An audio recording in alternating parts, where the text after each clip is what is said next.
السلام علیکم ورحمۃ اللہ وبرکاتہ۔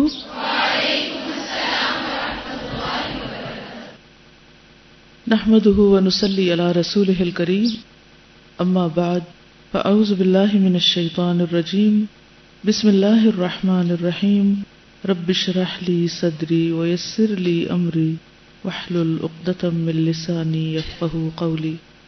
کل کے لیسن پر پشاور برانچ سے یہ کچھ کمنٹس آئے ہیں۔ لکھتے ہیں کہ سیدنا ابو بکر کا کردار اور ثابت قدمی، یعنی ان کے بارے میں پڑھ کر ہمیں یہ پتہ چلا کہ وہ محمد صلی اللہ علیہ وسلم کے لیے جان تک دینے کے لیے تیار تھے۔ ہر موقع پر انہوں نے آپ کا ساتھ دیا، یعنی جب وہ حضور کے اوپر آئے حملہ کرنے کے لیے تو وہ بیچ میں آ کر خود انہوں نے اپنے اوپر لے لیا سب۔ ہدایت کا ذریعہ صرف قرآن ہے، اس کو درست طریقے سے پڑھنا فرض ہے اور دوسروں کو بھی درست طریقے پر پڑھانا ہے۔ ہمیں اپنی خواہشات کی پیروی نہیں کرنا، نیت اچھی ہو تو کام آسان ہو جاتا ہے۔ دین کی راہ میں جب مشکل آئے تو صبر کا دامن ہاتھ سے نہیں چھوڑنا، کسی کی بھی مخالفت پر دین کا کام نہیں چھوڑنا، حالات جیسے بھی ہوں ہمیں ہمت نہیں ہارنی۔ اگر دین کا کام کرنا ہے تو پہلے لوگوں کا دل قرآن سے نرم کرنا ہوگا۔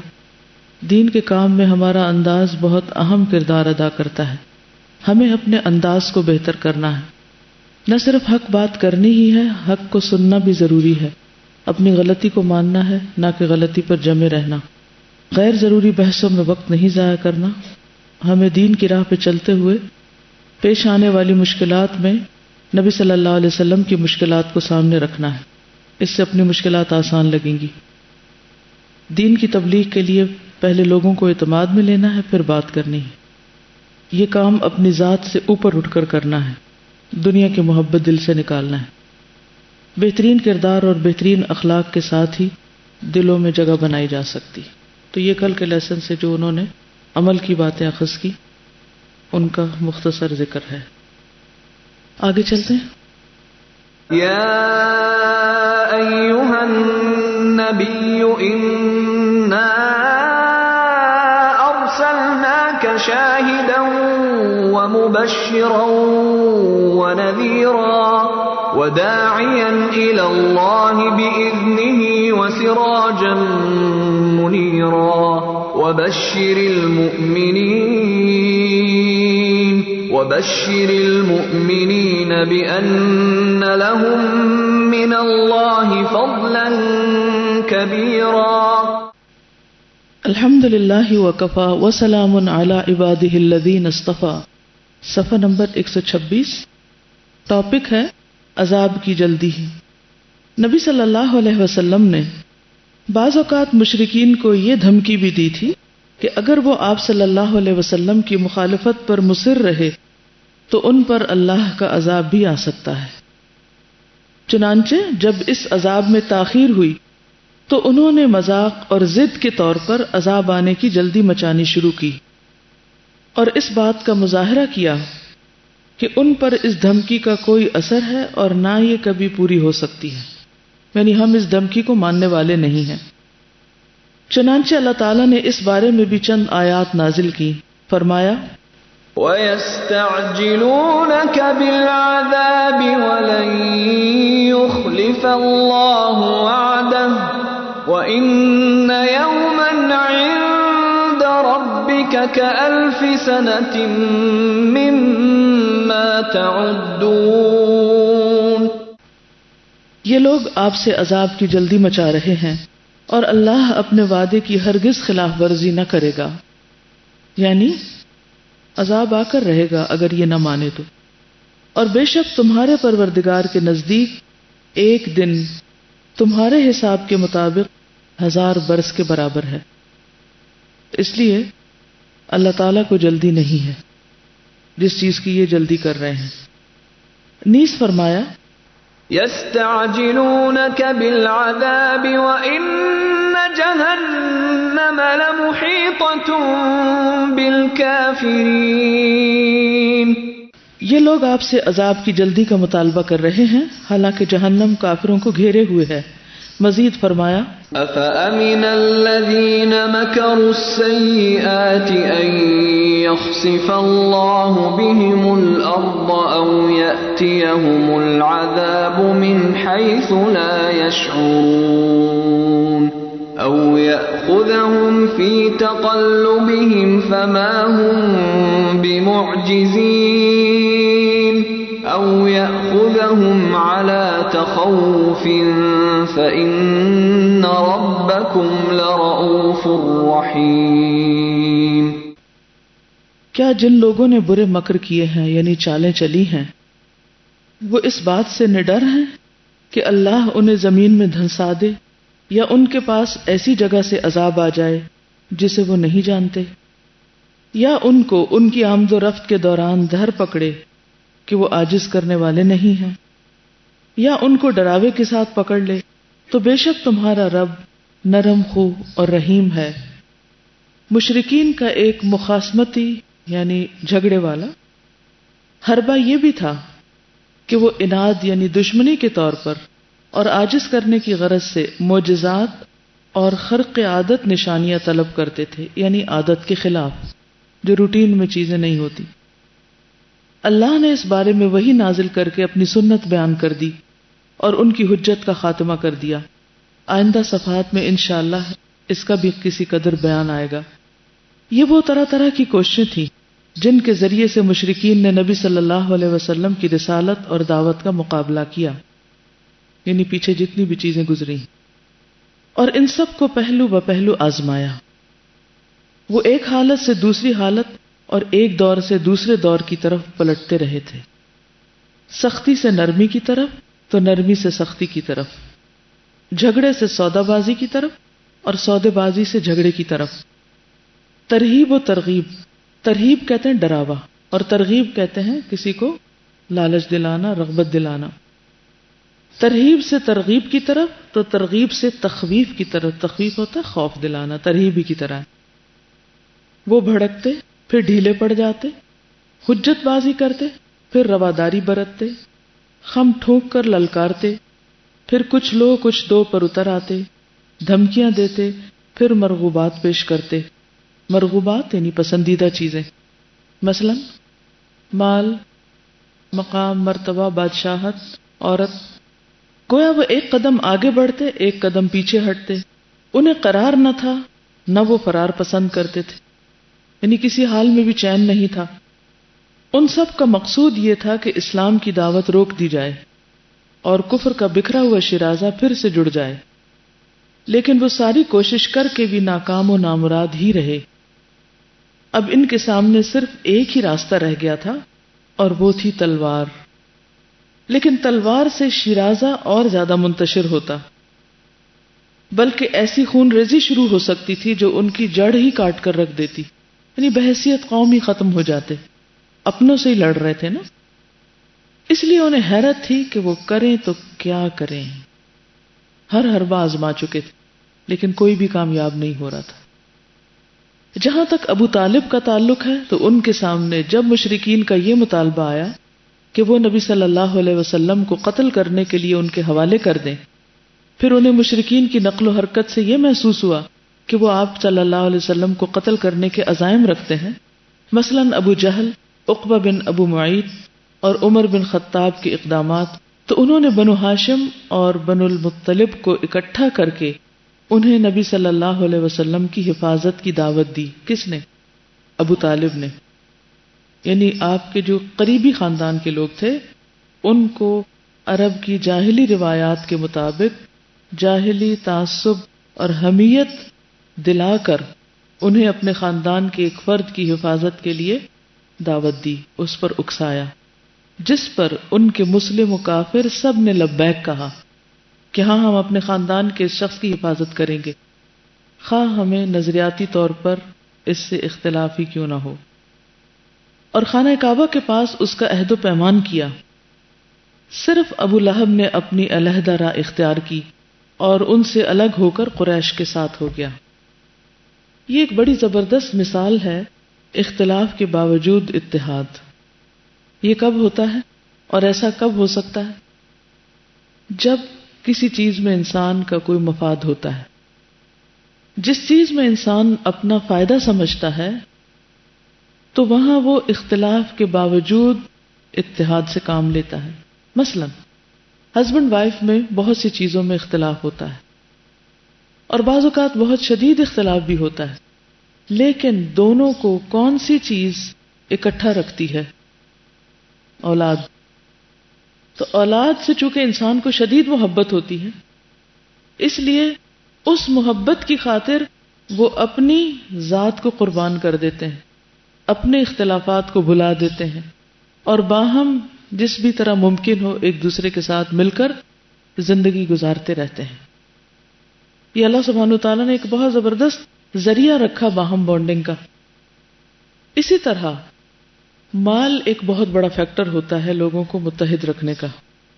مثلا تجارت، بہت سے لوگ بزنس کی خاطر جب پارٹنر بنتے ہیں تو آپس میں اختلاف کے باوجود جب انہیں یہ پتا ہوتا ہے کہ اس پارٹنرشپ میں فائدہ ہی فائدہ ہے تو وہ ایک دوسرے کی ناپسندیدگی کے باوجود وہ ایک دوسرے کے ساتھ لگے رہتے ہیں جب تک ان کو فائدہ نظر آتا ہے. ہاں جب فائدہ نہیں ہوتا، اگر وہیں پر نقصان ہو جائے تو وہ سب کچھ ختم ہو کے رہ جاتا ہے. کوئی اور بات سوچئے، اور کون سی چیز لوگوں کو اکٹھا کر سکتی ہے، ان کو باہم جوڑ سکتی ہے؟ رنگ، نسل، قبیلے، زبان کے اختلاف کے باوجود اللہ رسول کی محبت، دین کا کام. لیکن یہ صرف اس وقت ہوتا ہے جب اللہ اور اس کا رسول اپنی ذات، اپنی جان، مال، ہر چیز سے بڑھ کر ہو جائے. اور یہ اس چیز کا ٹیسٹ ہوتا ہے. بہت دفعہ لوگ اس بات کا دعویٰ کرتے ہیں کہ ہمیں اللہ سے بہت محبت ہے، ہمیں رسول سے بہت محبت ہے، لیکن جب اللہ رسول کی خاطر کوئی قربانی کرنے یا کسی کام کا وقت آتا ہے تو پھر ذات آڑے آ جاتی ہے، اور ذاتی مفاد کی خاطر لوگ دین کے مفاد کو قربان کر کے چھوٹی چھوٹی باتوں پر اختلاف شروع کر دیتے ہیں اور اپنے ذاتی مفاد کی خاطر دین کے ایک بہت بڑے مشن اور کاز کو نقصان دیتے ہیں. حالانکہ یہ دراصل اللہ کی طرف سے ایک ٹیسٹ ہوتا ہے بندے کے لیے کہ واقعی اس کو اللہ اور اس کا رسول ہر چیز سے بڑھ کر محبوب ہیں. تو جیسے آتا ہے نا، قل ان کان آباؤکم وابناؤکم واخوانکم وازواجکم وعشیرتکم واموال اقترفتموها وتجارة تخشون کسادها ومساکن ترضونها احب الیکم من اللہ ورسولہ وجہاد فی سبیلہ. تو تین چیزیں ہو جاتی ہیں پھر، اللہ رسول اور اس کے راستے میں جد و جہد، دین کے کام کے لیے محنت، کوشش. یہ تین چیزیں انسانوں کو اکٹھا رکھ سکتی ہیں اگر واقعی ان کے دل میں اللہ رسول اور دین کے کام کی محبت ہو اور اللہ رسول اور دین کو وہ پروموٹ کرنا چاہتے ہوں، اس کو بلند کرنا چاہتے ہوں. پھر وہ چھوٹی چھوٹی چیزوں کو اگنور کر دیتے ہیں، ان کے لیے سوچنے کے لیے وقت ہی نہیں رہتا. پھر وہ ایک دوسرے کی ذات میں نہیں الجھے رہتے، یعنی دونوں طرح سے. نہ انسانوں کی محبت ان کو ایسے الجھاتی ہے کہ وہ اپنے کام سے بے نیاز ہو، اور نہ انسانوں سے اختلاف ان کو اس قدر الجھاتا ہے کہ وہ کام چھوڑ بیٹھے. یہ نقطہ سمجھ آیا؟ یہاں پر کیا چیز تھی جو انہیں متحد کر رہی تھی؟ حالانکہ نظریاتی اختلاف تھا، قبیلے کی محبت، خاندان کی محبت، قبائلی نظام سے ان کا ایسا لگاؤ تھا کہ وہ ان کے دین، مذہب، ہر چیز سے بالا تھا اور اس کے لیے وہ ہر چیز قربان کر سکتے تھے. اسی لیے کل بات ہوئی تھی نا کہ ہجرت حبشہ ان کے لیے ایک بہت بڑی نفسیاتی شکست بھی تھی، کیونکہ وہ ٹرائبل سسٹم کے یا ان کے قبیلے کے نظام کے خلاف چیز ہوئی تھی. اور جی ہاں، یعنی کہ یونیورسٹی، کالج اور ویسے بھی مختلف چیزوں میں لوگ اکٹھے ہوتے ہیں کسی اپنے خاص کام کے لیے، اور وہ کرتے ہیں اور چلے جاتے ہیں، کام پورا کر دیتے ہیں، چاہے باہم ایک دوسرے کو جانے یا نہ جانے. اس وقت بھی آپ دیکھیں کہ دنیا کے بعض اوقات بہت سے ملک اکٹھے ہو جاتے ہیں دوسرے ملک کے خلاف، حالانکہ ان میں آپس میں بھی بہت سارے اختلاف ہوتے ہیں، لیکن اس وقت ان کا ایک باہم مشترکہ ایک مقصد ہوتا ہے جو ان کو آپس میں جوڑ دیتا ہے اختلاف کے باوجود. تو جتنی بھی پروڈکٹیوٹی ہے وہ اختلاف سے ہی وجود میں آتی ہے. مرد اور عورت کا باہمی اختلاف، فزیولوجیکل اختلاف، ذہنی سوچ کا، مزاج کا، سب کچھ. لیکن اس اختلاف کے باوجود جب وہ باہم رہنا سیکھ جاتے ہیں تو ایک بہترین خاندان پروڈیوس کرتے ہیں. اسی طرح انسان کی صلاحیتیں صرف موافق ماحول میں نہیں، بعض اوقات مخالف ماحول میں بھی بہت اچھی طرح ابھرتی ہیں، زیادہ پروڈکٹیو ہوتا ہے. جب انسان کو چیلنجز کا سامنا کرنا پڑتا ہے تو اس کی ساری جو صلاحیتیں اور خصوصیات ہیں اس میں ابھر کر سامنے آ جاتی ہیں. تو اب اپنے آپ سے پوچھئے، اپنے آپ سے ایک سوال کیجئے کہ کیا واقعی آپ کے اندر اللہ، رسول اور دین کے کام کی اتنی شدید محبت ہے کہ اس کی خاطر آپ لوگوں سے پہنچنے والی چھوٹی چھوٹی تکلیفوں اور اختلافات اور ان چیزوں کو فراموش کر سکیں، اگنور کر سکیں، پیچھے ڈال سکیں، ان کو برداشت کرتے جائیں. یہ جو اللہ کے لیے محبت ہوتی ہے نا، وہ کسی کی شکل سے یا کسی کی ذات سے نہیں ہوتی، وہ اس میں کوئی نفس نہیں ہوتا. وہ دل کی خوشی ضرور ایک ہوتی ہے لیکن وہ نفسانی خواہشات سے بالا ہوتی ہے. کیونکہ اس میں خوشی کی بات کیا ہوتی ہے کہ یہ شخص میرے مقصد میں میرا ہمسفر ہے، اس کے ذریعے میرے مقصد کو یعنی دین کے کام کو تقویت پہنچتی ہے. یہ سوچ اس کو دوسروں سے محبت کرنے پر ابھارتی ہے. پھر وہ کسی کی شکل نہیں دیکھتا، وہ کالا ہے، وہ گورا ہے، وہ چھوٹے قد کا، وہ لمبے قد کا، وہ کہاں سے آیا، اس کا سٹیٹس کیا، اس کے پاس مال ہے یا نہیں، وہ بلال حبشی ہیں یا صہیب رومی ہیں یا سلمان فارسی ہیں، وہ کچھ بھی ہیں، وہ سارے مل کے کام کرتے ہیں اور مل کے دین کو تقویت دیتے ہیں. وہ مختلف قبائل سے اکٹھے ہوئے لوگ ہیں، قبائل کو شیر و شکر کر دکھایا. تو یہ کیا چیز تھی؟ اس قبائلی محبت کو، قبیلے اور خاندان کی محبت کو کس سے بدل دیا؟ دین کی محبت سے. وہ محبت تو تھی، اور ہر انسان کے اندر ایک چیز کی محبت نہ ہو تو دوسرے کی ہوتی، خالی تو ہو نہیں سکتا وہ. اگر آپ کے اندر دنیاوی چیزوں کی محبت ہے تو پھر اللہ رسول کے لیے جگہ کم ہوگی، اور اگر یہ غالب ہے تو دوسری چیزیں نیچے چلی جائیں گی. شراکت نہیں ہو سکتی، برابر نہیں آ سکتی، وہ چیزیں ایک دوسری پہ غالب آ جائے گی. تو نبی صلی اللہ علیہ وسلم کا یہ کارنامہ ہے، اور یہی دین کی کامیابی اور ترقی کا ذریعہ ہے. اور آج دین کے ہم جیسوں کے ہاتھوں زوال کا سب سے بڑا سبب باہمی اختلاف ہے.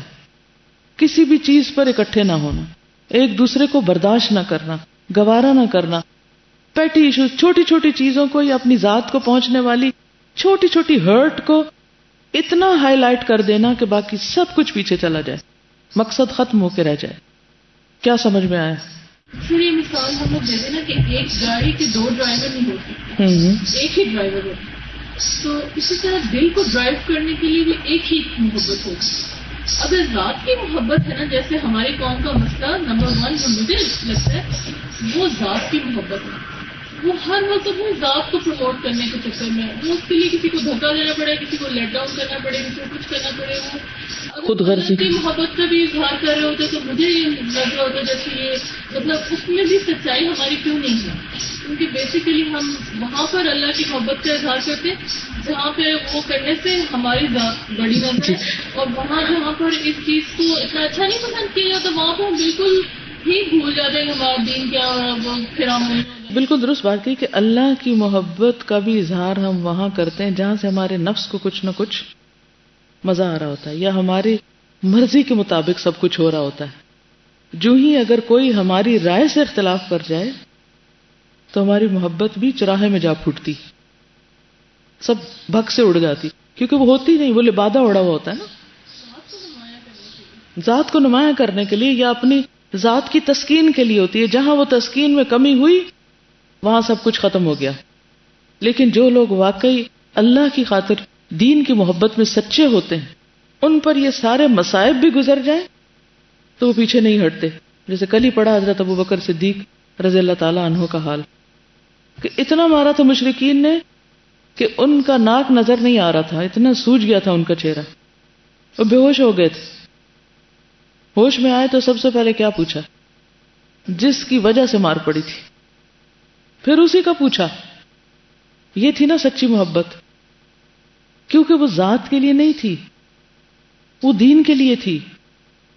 کہ اگر پیغمبر کو کچھ ہو جاتا ہے تو دین کا کیا بنے گا، دین کا نقصان ہو جائے گا. اس لیے ان کو پیغمبر علیہ السلام کو پہنچنے والی کوئی تکلیف گوارا نہ تھی، اس لیے وہ آپ سے ہر چیز سے بڑھ کے محبت کرتے تھے. لیکن ہمیں یہ نقطہ سمجھ میں نہیں آتا کہ پیغمبر کا احترام، ان کی عزت، ان کا مقام، اس کو بلند رکھنا کیوں ضروری ہے، اور آپ کا دفاع کیوں اتنا بڑا نیکی کا کام ہے۔ صحابہ کو یہ بات سمجھ آتی تھی، آج ہمیں کیوں نہیں آتی، ہمارے اندر کیوں بے حسی؟ کیونکہ وہ اصلی محبت تھی ہی نہیں۔ اگر کوئی نام لیتے بھی ہیں تو بس جذباتی سے چیزیں ہوتی ہیں، اس کے اندر روح کوئی نہیں ہوتی، مقصد نہیں پتا۔ کیونکہ پیغمبر کی محبت پھر کس چیز کا تقاضا کرتی ہے؟ دین کے کام، دین کی خدمت، دین کی سربلندی کا۔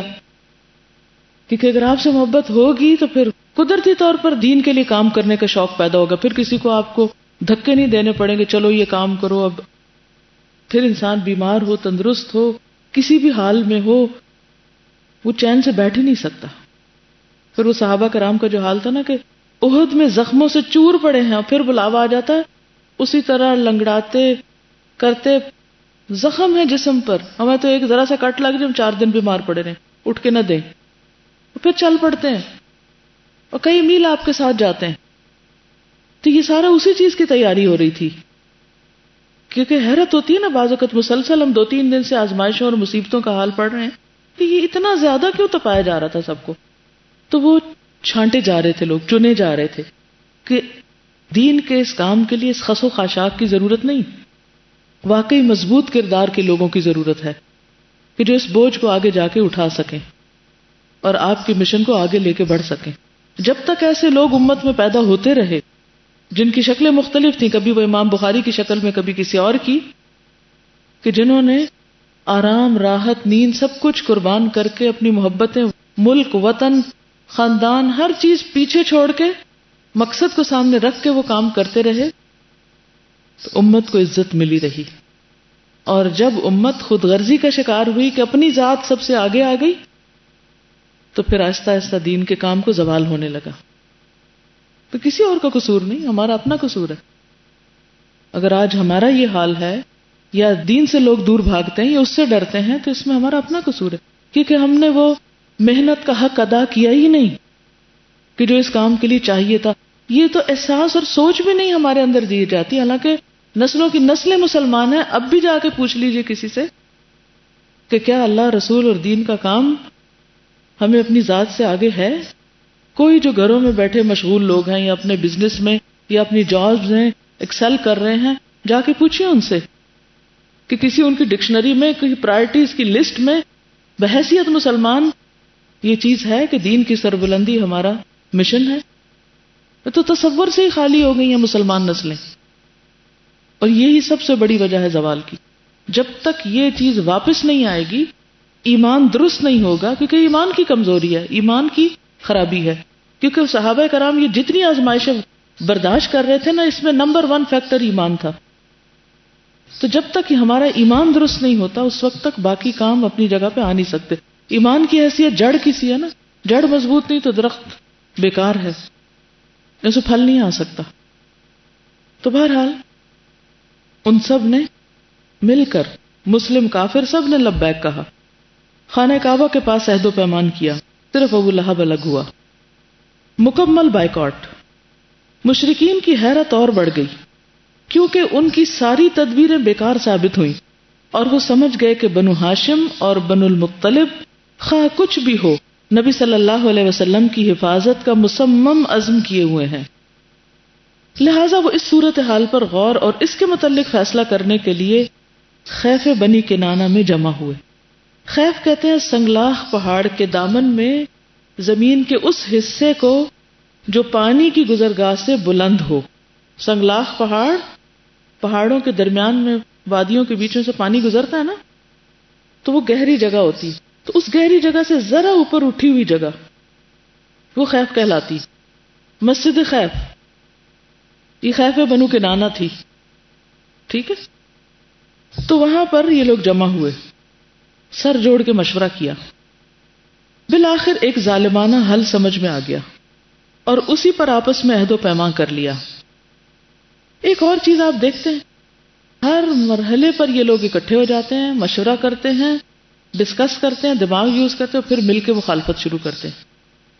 اچھا ہمارے ہاں کیا ہوتا ہے، جب ہمیں کوئی مسئلہ پیش آئے بحیثیت قوم کے، تو پھر آج ایک سیاسی جماعت دھرنا کر رہی ہے، کل دوسری، کل تیسری، ہر ایک پھر اپنی اپنی کرسی چمکا رہا ہے. ہر بڑے واقعے اور چھوٹے واقعے کو کیا بنایا جا رہا ہے؟ اپنی ذات کو چمکانے یا اپنے کاز کو آگے بڑھانے کا ذریعہ. بھئی اگر آپ کو اتنی محبت ہے ملک سے تو اسی بات پہ اکٹھے ہو جاؤ. لیکن ملک کی محبت نہیں ہے، وہ ایک بہانہ ہے صرف. محبت پھر اپنی ذات، اپنی کرسی، اپنا آپ ہے. تو انہوں نے سر جوڑ کر مشورہ کیا. بالآخر ایک ظالمانہ حل سمجھ میں آ گیا اور اسی پر آپس میں عہد و پیمان کر لیا.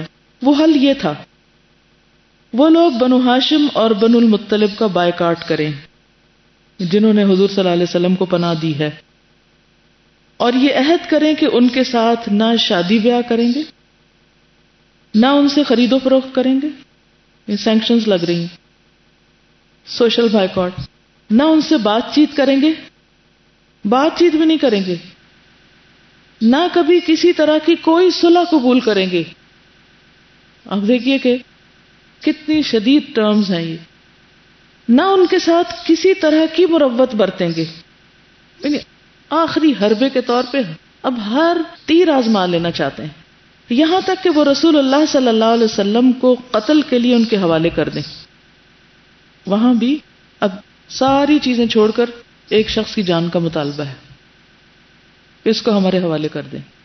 قریش نے اس قرارداد پر باہم عہد و پیمان کیا. سب نے ایک دوسرے سے اتفاق کیا اور اس کے متعلق ایک صحیفہ لکھ کر، قرارداد لکھ کر خانہ کعبہ کے اندر لٹکا دیا، یعنی عہد نامہ. لکھنے والا بغیض بن عامر بن ہاشم تھا. نام کا کیسا اثر ہوتا ہے، بغیض بغض کرنے والا. رسول اللہ صلی اللہ علیہ وسلم نے اس کے لیے بد دعا کی اور اس کا ہاتھ یا ہاتھ کی بعض انگلیاں شل ہو گئی. اس کے بعد لکھ نہیں سکتا تھا. پھر اس کے بعد ابو لہب کو چھوڑ کر سارے بنو ہاشم اور بنو المطلب، خواہ مسلم ہو یا کافر، شعب ابو طالب میں سمٹ آئے. سب اس علاقے میں چلے گئے، جیسے لٹرلی ایک جیل خانے میں بھیج دیا گیا سب کو. ان کا دانا پانی بند کر دیا گیا اور تاجروں کو ان کے ساتھ لین دین سے منع کر دیا گیا کہ ہم بھی کچھ نہیں لین دیں گے، کوئی اور بھی آ کے ان سے بزنس نہیں کرے گا، کوئی اور بھی ان کو کچھ نہیں دے گا. ہر طرف سے بائیکاٹ. چنانچہ یہ لوگ سخت مشقت میں پڑ گئے، یہاں تک کہ درختوں کے پتے اور چمڑے کھائے، فاقوں پر فاقے کیے، حتیٰ کہ عورتوں اور بچوں کے بھوک سے بلکنے کی آوازیں باہر سے سنی جاتی. یعنی ایذا رسانی کی یہ بھی ایک بدترین شکل ہے کہ کسی کو بھوکے مارا جائے. ان کے پاس کوئی چیز نہیں پہنچ سکتی تھی، اگر پہنچتی بھی تھی تو چھپ چھپا کر. چنانچہ حکیم بن حزام اپنی پھپھی حضرت خدیجہ کے لیے کبھی کبھی گیہوں بھجوا دیتا تھا. یہ لوگ گھاٹی سے صرف حرام مہینوں، حرمت کے مہینے ہی میں باہر نکلتے اور باہر سے آئے ہوئے قافلوں سے کچھ خرید و فروخت کرتے. لیکن اہل مکہ ان کے سامان کی قیمت اس قدر بڑھا کر لگا دیتے تھے کہ یہ لوگ خرید نہ سکیں.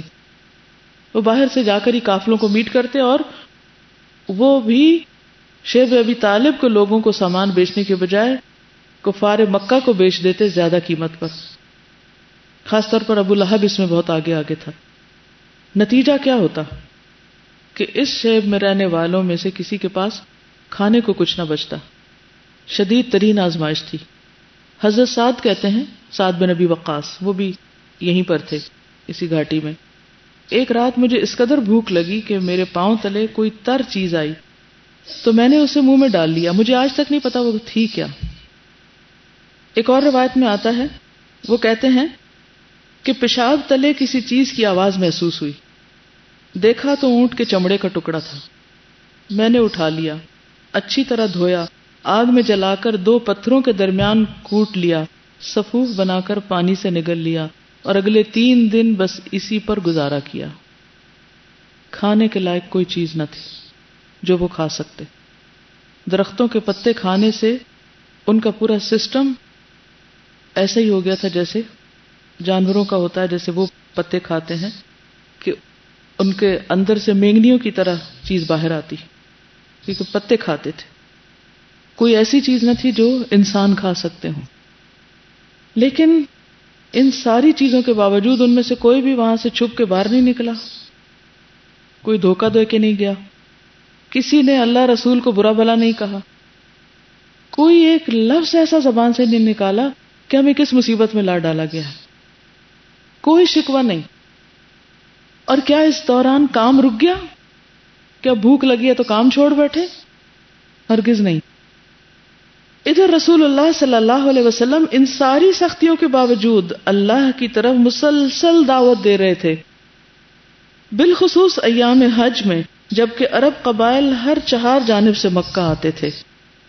اس سے کیا پتہ چلتا ہے کہ حالات کچھ بھی ہوں، کام نہیں چھوڑنا، کام نہیں رک سکتا. اچھا ہمارا حال کیا ہے؟ ادھر سے بارش ہو گئی تو کام چھوڑ دیا، گرمی زیادہ ہو گئی تو چھٹی کر لی، کوئی شادی بیاہ ہوا چھٹیاں کر لی، اپنی بھی نہیں پتہ نہیں کس کس کی دور پار خاندان میں سے ہفتے بھر کی چھٹی کر لی، کوئی فوت ہو گیا کئی چھٹیاں کر لی. پھر کام کی کوالٹی کیا ہوگی؟ وہی نا جو ہم دیکھ رہے ہیں. چھوٹی چھوٹی باتوں کیا ہے سر درد ہے، کیا ہے نیند نہیں پوری ہوئی، تھکاوٹ ہے، آج کھانا مزے کا نہیں تھا. تو احتجاجاً ہم سب سے پہلے کیا چھوڑتے ہیں؟ نماز، دعا، قرآن، ذاتی عبادت، اس میں کمی کر دیتے ہیں فوراً. اور اس کے بعد دین کا کوئی کام، دین کی خدمت کی کوئی بھی جو کمٹمنٹ ہم نے کسی سے بھی کی ہو، سب سے پہلے اس کو لا کے رکھتے ہیں. ہم نہیں کر سکتے، کہاں وہ کہاں ہم. اور پھر شوق کیا ہے؟ اسی جنت میں جائیں اور ان کے ساتھ ملاقات ہو اور وہاں جا کے ان کے ساتھ بیٹھیں. ہے کوئی برابری؟ ہے کہیں سے بھی ہم ڈیزرو کرتے کہ بغیر قربانیاں کیے ہمارا مقام بھی وہی ہو جائے جو ان کا تھا؟ کہ جب تک ہم خود نہیں نا اپنی زندگیوں میں سیکریفائس کریں گے تب تک ہمیں ان لوگوں کی بھی سیکریفائسز سمجھ میں نہیں آ سکتی. شروع میں جب یہ سیرہ کلاسز شروع ہوئی ہیں تو اللہ تعالیٰ نے اتنا زیادہ مجھے ٹیسٹ کیا کہ بہت زیادہ پریشانیاں، بہت ہی زیادہ میں ادھر روزانہ بخار میں بیٹھی ہوتی تھی. اور مجھے شیطان ہر وقت یہی ایک حل دکھاتا تھا کہ تم اگر کلاس میں نہ جاؤ تو تم ریسٹ بھی کر لو گی، تمہارے پاس ٹائم بھی زیادہ ہو جائے گا باقی کام نمٹانے کا، باقی پرابلمس کو سالو کرنے کا. لیکن پھر میں کہتی تھی کہ اگر میں نے دین کی خاطر اتنا سا بھی اسٹیپ نہیں اٹھانا کہ میں جا کے صرف سن ہی لوں، تو پھر میں اور کیا دعوے کروں گی اور میں اور کیا اکمپلش کروں گی. اور جب پھر الحمدللہ اللہ نے توفیق دی تو مجھے اس دفعہ سیرت کی سمجھ بھی اسی لیے زیادہ آ رہی. تو اللہ کا بہت شکر ہے، ہمیں ان چیزوں کو اپنی لائف میں ریلیٹ کرنا پڑے گا ان کو سمجھنے اور فالو کرنے کے لیے.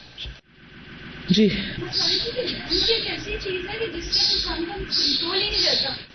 بالکل، یعنی بھوک ایک ایسی چیز ہے کہ جس کے بعد انسان کا صبر کا دامن ہاتھ سے چھوٹ جاتا ہے، اس پہ کمپرومائز نہیں کرتا. پھر کسی بھی چیز پر وہ کہتا ہے بس مجھے کچھ نہیں چاہیے، کھانا چاہیے. اسی لیے اللہ تعالیٰ نے ایسی بھوک کے جس سے جان جانے کا خطرہ، اس پہ مردار کھانے کی بھی اجازت دی ہے. لیکن یہاں آپ دیکھیے کہ وہ کون سی چیز ہے جو بھوک کے باوجود ایمان سلامت رکھے ہوئے. یہ میں سوچ رہی تھی کہ اگر ایک لحاظ سے دیکھا جائے تو یہ ساری سچویشن ان سب لوگوں پہ اس وجہ سے آئی تھی کہ آپ صلی اللہ علیہ وسلم کا پیغام جو تھا یا ان کا جو مشن تھا اس میں ان کا ساتھ دے رہے تھے. تو ہماری زندگیوں میں بھی بہت دفعہ ایسے موڑ آتے ہیں کہ ہمیں ایسا لگتا ہے کہ شاید جو خاندان پہ مشکل وقت ہے یا جس آزمائش میں پڑ گئے ہیں یا جو ہیں وہ شاید ہماری ذات کی وجہ سے ہے. اور اس وقت پھر استقامت اور یہ اللہ تعالیٰ کی ہی توفیق سے ہی نصیب ہوتی ہے. اور پھر دوسرے لوگوں کی بھی دوسری طرف بڑائی ہے کہ انہوں نے کبھی تانا نہیں مارا نبی صلی اللہ علیہ وسلم کو. کتنی بڑی، یعنی نہ صرف ساتھ دیا بلکہ اس کو برداشت کیا اور تانا بھی نہیں دیا، ورنہ اور محبت میں کوئی کمی نہیں آئی. ہاں جی، محبت میں کوئی کمی، قربانیوں میں کوئی کمی نہیں آئی، پھر کہیں سے کوئی شکوہ نہیں. اب دیکھیے کہ محبت کی شادیاں ہوتی ہیں لیکن اگر ہسبینڈ کے پاس کھلانے کو کچھ نہیں نا بیوی کو، تو کہاں جاتی ہیں محبتیں؟ لڑائیاں عام طور پہ کس وجہ سے ہوتی ہیں گھروں میں؟ نمبر 1 ریزن کیا ہے؟ مال. لیکن یہاں آپ دیکھیں کہ بھوک سے بھی آزمائے گئے لیکن ثابت قدمی میں کسی قسم کا کوئی فرق نہیں آیا. اور 1 دن 2 دن نہیں، 3 سال. صحیفہ چاک اور بائیکاٹ ختم. کوئی 3 برس بعد اس ظلم کے خاتمے کا وقت آیا. چنانچہ اللہ تعالیٰ نے ایک طرف 5 اشراف قریش کے دلوں میں یہ بات ڈالی کہ وہ صحیفہ چاک کر کے بائیکاٹ ختم کر دیں، اور دوسری طرف دیمک بھیج کر اس صحیفے سے قطع رحمی اور ظلم و ستم کی ساری باتیں چٹ کرا دیں، اور صرف اللہ سبحانہ و تعالی کا نام اور ذکر باقی رہ گیا. 5 اشراف قریش میں سے پہلا ہشام ابن عامر ابن حارث تھا، جو بنی لؤی سے تعلق رکھتا تھا، یہ شخص زہیر بن ابو امیہ مخزومی کے پاس گیا. کس کا قبیلہ تھا؟ ابو جہل کا، جو نبی صلی اللہ علیہ وسلم کی پھوپھی عاتکہ کا بیٹا تھا. پھر مطعم بن عدی کے پاس گیا، پھر ابو البختری بن ہشام کے پاس گیا، پھر زمع بن اسود کے پاس گیا، اور ان میں سے ہر ایک کو رشتہ و قرابت یاد دلائی. ظلم ہوتا دیکھنے پر ملامت کی اور صحیفہ چاک کرنے پر ابھارا. لہذا یہ سب ہجون کے ناکے پر جمع ہوئے اور صحیفہ چاک کرنے کے لیے ایک متفقہ پروگرام طے کیا. چنانچہ صبح کو جب قریش کی محفلیں مسجد حرام میں جم گئیں تو زہیر ایک خوبصورت جوڑا زیب تن کیے ہوئے آیا. اس نے پہلے بیت اللہ کا طواف کیا، پھر لوگوں سے مخاطب ہو کر بولا، مکے والو، کیا ہم کھانا کھائیں، کپڑے پہنے اور بنو ہاشم تباہ و برباد ہوں؟ نہ وہ بیچ سکے نہ خرید سکیں؟ واللہ میں بیٹھ نہیں سکتا یہاں تک کہ ظالمانہ اور قرابت شکن صحیفے کو چاک کر دیا جائے. ابو جہل نے کہا، تم غلط کہتے ہو، واللہ اسے چاک نہیں کیا جا سکتا. زمع نے کہا، واللہ تم زیادہ غلط کہتے ہو، یہ جب لکھا گیا تھا تب بھی ہم اس کے لکھنے پر راضی نہ تھے. اس پر ابو البختری نے کہا، زمع ٹھیک کہتا ہے، اس میں جو کچھ لکھا گیا ہے اس سے ہم راضی ہیں، نہ اسے ماننے کو تیار ہیں. اب مطعم بن عدی کی باری تھی. اس نے کہا، تم دونوں ٹھیک کہتے ہو، اور جو اس کے خلاف کہتا ہے غلط کہتا ہے. ہم اس صحیفے اور اس میں جو کچھ لکھا گیا اس سے اللہ کے حضور برات کا اظہار کرتے ہیں. اب ان میں آپس میں پھوٹ پڑ جاتی. پھر ہشام بن عمرو نے بھی اس کی ہاں میں ہاں ملائی. یہ ماجرا دیکھ کر ابو جہل نے کہا، یہ بات رات کو طے کی گئی ہے اور اس کا مشورہ کہیں اور کیا گیا ہے، یعنی تم لوگ مل گئے ہو ان سے. اس دوران ابو طالب بھی مسجد کے گوشے میں موجود تھے. وہ یہ بتلانے آئے تھے کہ نبی صلی اللہ علیہ وسلم نے انہیں خبر دی ہے کہ اللہ نے ان کے صحیفے پر دیمک مسلط کر دی ہے، جس نے ظلم و جور اور قطع رحمی کی ساری باتیں چٹ کر لی ہیں، صرف اللہ کا ذکر باقی چھوڑا ہے. اب اگر وہ جھوٹے ہیں تو ہم تمہارے اور ان کے درمیان سے ہٹ جاتے ہیں، اور اگر سچے ہیں تو تم ہمارے بائیکاٹ اور ظلم سے باز آؤ. قریش نے کہا، آپ انصاف کی بات کہہ رہے ہیں. ادھر مطعم بن عدی ابو جہل کا جواب دینے کے بعد اٹھا کہ صحیفہ چاک کرے تو کیا دیکھتا ہے کہ واقعی اسے کیڑوں نے کھا لیا ہے، صرف بسمک اللہم، اور جہاں جہاں اللہ کا نام تھا وہی باقی بچا ہے. اب آپ دیکھیے کہ یہ لوگ بھی اللہ کا نام لے کے ظلم کر رہے ہیں، یعنی اللہ کے نام اور ریلیجن کو ہر دور میں ایکسپلائٹ کیا گیا اپنے مقاصد کے لیے. لہذا نبی صلی اللہ علیہ وسلم نے جو خبر دی تھی وہ اللہ کی نشانیوں میں سے ایک نشانی تھی جسے مشرکین نے اپنی آنکھوں سے دیکھا تھا، لیکن وہ اپنی گمراہی کے رویے پر برقرار رہے. بہرحال بائیکاٹ ختم ہو گیا اور رسول اللہ صلی اللہ علیہ وسلم اور آپ کے ساتھی گھاٹی سے باہر نکل آئے. ایک اور آزمائش ختم ہوئی. قریش کا وفد ابو طالب کے حضور. بائیکاٹ کے خاتمے کے بعد صورتحال معمول پر آ گئی، لیکن ابھی چند ہی مہینے گزرے تھے کہ ابو طالب بیمار پڑ گئے اور بیماری دن بدن بڑھتی اور سخت ہوتی گئی. عمر بھی 80 برس سے تجاوز کر چکی تھی. قریش نے محسوس کیا کہ وہ اس مرض سے جان بر نہ ہو سکیں گے، یعنی اب موت یقینی نظر آ رہی ہے. لہذا آپس میں مشورے کیے، پھر مشورے، اور طے کیا کہ ابو طالب کے پاس چلیں کہ وہ اپنے بھتیجے کو کسی بات کا پابند کر جائیں، یعنی مرنے سے پہلے، اور ہم سے بھی اس کے متعلق عہد لے لیں. ہمیں اندیشہ ہے کہ اگر بوڑھا مر گیا اور ہم نے محمد صلی اللہ علیہ وسلم کے ساتھ کچھ کیا تو عرب ہمیں تانا دیں گے، کہیں گے کہ اسے چھوڑے رکھا، جب اس کا چچا مر گیا تو اس پہ چڑھ دوڑے. چنانچہ یہ لوگ اٹھے اور ابو طالب کے پاس پہنچے اور ان سے مطالبہ کیا کہ آپ رسول اللہ صلی اللہ علیہ وسلم کو ان کے معبودوں کی مذمت سے روکیں. ادھر ہم لوگ بھی آپ سے اور آپ کے معبود سے دستکش رہیں گے. اس پر ابو طالب نے آپ کو بلایا اور لوگوں نے جو بات کہی تھی وہ پیش کی. آپ نے فرمایا، یا امی انی اریدہم علی کلمۃ واحدۃ یقولونہا تدین لہم بہا العرب وتؤدی الیہم العجم الجزیہ. چچا، میں ان سے صرف ایک بات چاہتا ہوں جس کے یہ قائل ہو جائیں تو عرب ان کے تابع فرما بن جائیں گے اور عجم انہیں جزیہ ادا کریں گے. صرف ایک بات ہے. یہ سن کر وہ سٹ پٹا گئے، کہنے لگے، صرف ایک بات؟ تیرے باپ کی قسم، ہم ایسی 10 باتیں ماننے کو تیار ہیں. وہ بات ہے کیا؟ آپ نے فرمایا، لا الہ الا اللہ. اس پر وہ اپنے کپڑے جھاڑ کر یہ کہتے ہوئے اٹھ گئے، اجعل الآلہۃ الہا واحدا إن هذا لشيء عجاب. کیا اس نے سارے معبودوں کی جگہ ایک ہی معبود بنا ڈالا؟ یہ تو بڑی عجیب بات ہے. تو سارا جھگڑا ہی کس پر تھا؟ توحید پر. اور دین کا اصل کام ہی کیا ہے؟ توحید کا پیغام عام کرنا. سارے معبودوں کی جگہ ایک معبود کو ماننا. آپ دیکھیے کہ ضد بھی کیا چیز ہوتی ہے نا. انہوں نے اپنی آنکھوں سے دیکھ لیا کہ دیمک نے سب کچھ چاٹ لیا ہے اور صرف اللہ کا نام باقی بچا ہے.